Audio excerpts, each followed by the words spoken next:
In today's video, I'm going to address the entire application timeline that you must follow for the Spring 24 entry.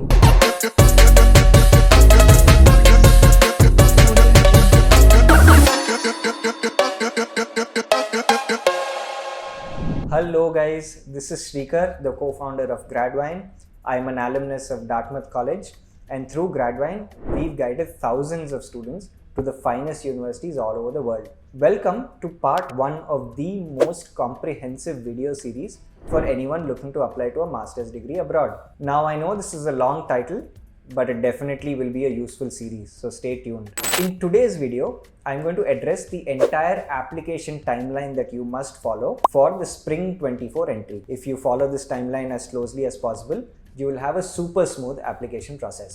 First of all, let me start off by talking about what the Spring entry is. Spring is almost considered a secondary entry for a lot of American schools. The main entry is the fall entry, where colleges usually start in the months of August or September. Spring begins in the winter, in the month of January. Not all universities offer a spring entry, but if your target universities offer it, then by all means you should go for it and apply. Now let's dive straight into the timeline of events that you must follow in order to have a very smooth application process. Spring, like I mentioned, sees universities start classes in January.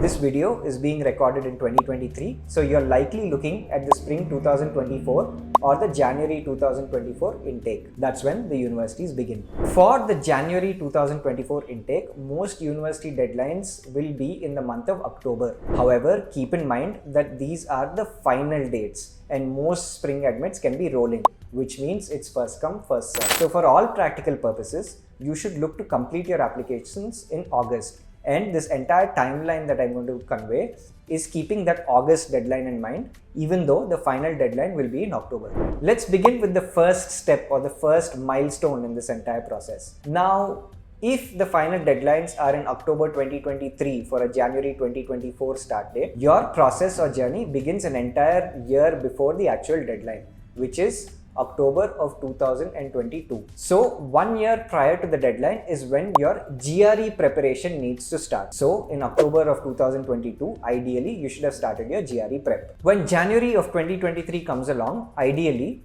you should be giving the first attempt of your GRE. Now why I say first attempt is because GRE often takes multiple attempts for you to get the best score. Universities don't care about how many attempts you give. Therefore, you want to give yourself the best chance of securing a good score.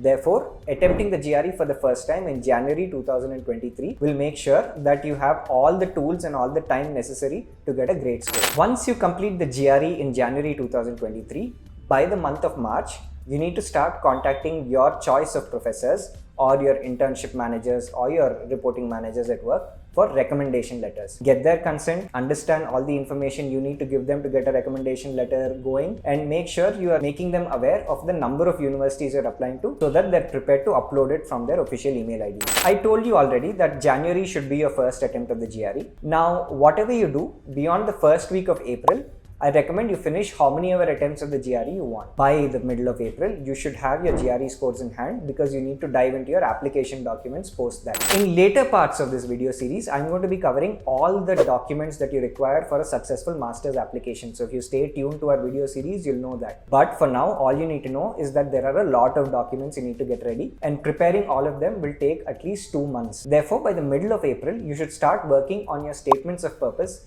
your recommendation letters, your additional essays, and you also need to start filling out your applications. If you start doing this by sometime in the middle of July or the end of July, or worst case by the middle of August, you will be submitting your applications, which will give you the best shot of getting an admit. As mentioned at the start of the video, October is when you will have most of your final deadline. However, if you submit your applications by the middle of August, you will have a much greater chance of securing your dream admit because the classes will not have been filled up by that date. If you apply in the last minute, there is a good chance that a lot of the seats have been filled up and offers of admits rolled out. So maximize your chances and don't wait all the way till October to submit your application. Now don't worry if you're watching this video very late and you're all panicky about the entire timeline. This is the ideal timeline to follow, but we've seen people deviate from it a little bit and do very well. However, don't be lax, be on top of the process and you'll be fine. If you're still confused after watching this video, don't worry. Just comment your email ID below and we'll send you a beautifully formatted, easy to understand PDF with the spring 24 and fall 24 timelines. If you're watching this video way in the future, maybe 2-3 years down the line, don't worry about it. Just add +1, 2 or 3 to the years that we mentioned and the timeline remains the same as it has always. If you have any doubts, you can always reach out to us at Gradvine for a free consultation. And also please subscribe to our YouTube channel and stay tuned to this video series because it's going to be your most helpful companion throughout this application journey. Thank you so much for tuning in.